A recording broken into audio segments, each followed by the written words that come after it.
Halo, nama saya Bella Cynthia. Saya dari Fakultas Psikologi. Nah, di sini saya akan bahas apa itu psikologi PIO dan toksik di tempat kerja. Psikologi industri dan organisasi PIO. Psikologi industri dan organisasi atau yang biasa disingkat PIO. PIO adalah salah satu cabang dari ilmu psikologi yang fokus mempelajari perilaku manusia di dunia kerja. Dalam PIO, yang dipelajari bukan cuma soal karyawan, tapi juga atasan, tim kerja, sampai sistem yang ada di dalam sebuah organisasi atau perusahaan. PIO berusaha memahami bagaimana manusia berpikir, merasakan, dan berperilaku saat berada di lingkungan kerja. Contohnya, kenapa ada karyawan yang semangat kerja, tapi ada juga yang cepat lelah secara mental atau burnout. Selain itu, PIO juga membahas bagaimana cara menciptakan lingkungan kerja yang sehat supaya karyawan bisa bekerja dengan nyaman dan maksimal. Dalam psikologi PIO, manusia dianggap sebagai aset penting dalam organisasi. Artinya, keberhasilan perusahaan bukan hanya ditentukan oleh teknologi atau sistem kerja, tetapi juga oleh kondisi psikologis orang-orang yang bekerja di dalamnya. Ruang lingkup psikologi.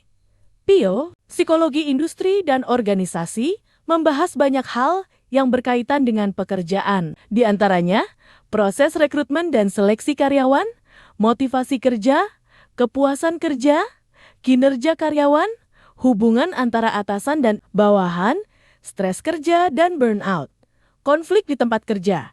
Semua hal ini dipelajari supaya perusahaan dan karyawan bisa sama-sama berkembang.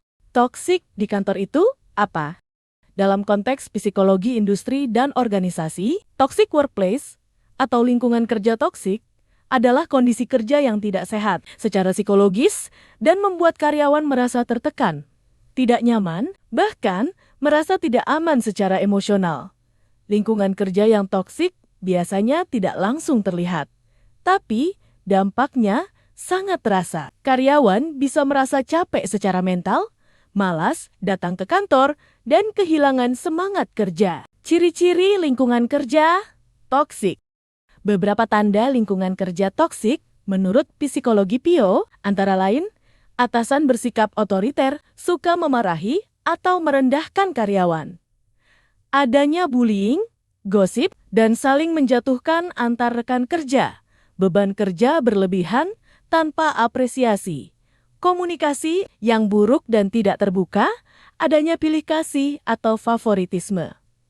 Karyawan merasa takut untuk menyampaikan pendapat. Jika kondisi ini terus berlangsung, maka lingkungan kerja tersebut bisa dikatakan toksik. Dampak toxic workplace. Menurut PIO, lingkungan kerja yang toksik dapat memberikan dampak negatif baik bagi karyawan maupun organisasi. Dampaknya antara lain meningkatnya stres dan kelelahan mental, menurunnya motivasi dan kepuasan kerja, produktivitas karyawan menjadi rendah, banyak karyawan memilih untuk resign, kesehatan mental karyawan terganggu. Hal ini menunjukkan bahwa lingkungan kerja yang tidak sehat bisa merugikan semua pihak. Peran psikologi PIO dalam mengatasi toksik di kantor. Psikologi industri dan organisasi berperan penting dalam membantu perusahaan menciptakan lingkungan kerja yang sehat. Melalui pendekatan PIO, perusahaan bisa membangun komunikasi yang lebih baik, menciptakan kepemimpinan yang sehat, memberikan dukungan psikologis kepada karyawan, mengelola beban kerja secara adil, menciptakan budaya kerja yang positif, tujuannya agar karyawan merasa dihargai, aman, dan nyaman dalam bekerja. Kesimpulannya, psikologi industri dan organisasi membantu kita memahami bahwa lingkungan kerja yang sehat sangat berpengaruh terhadap kesejahteraan karyawan dan keberhasilan organisasi. Dengan memahami PIO, perusahaan dapat menghindari lingkungan kerja yang toksik dan menciptakan tempat kerja yang lebih manusiawi. Jadi, melalui psikologi industri dan organisasi, kita bisa memahami bahwa lingkungan kerja yang sehat sangat penting bagi kesejahteraan karyawan. Dengan menerapkan prinsip PIO, lingkungan kerja yang toksik dapat diminimalisir, sehingga karyawan dapat bekerja dengan nyaman dan produktif. Oke, mungkin cukup sekian pembahasan dari saya. Semoga dapat dipahami dan dimengerti. Terima kasih.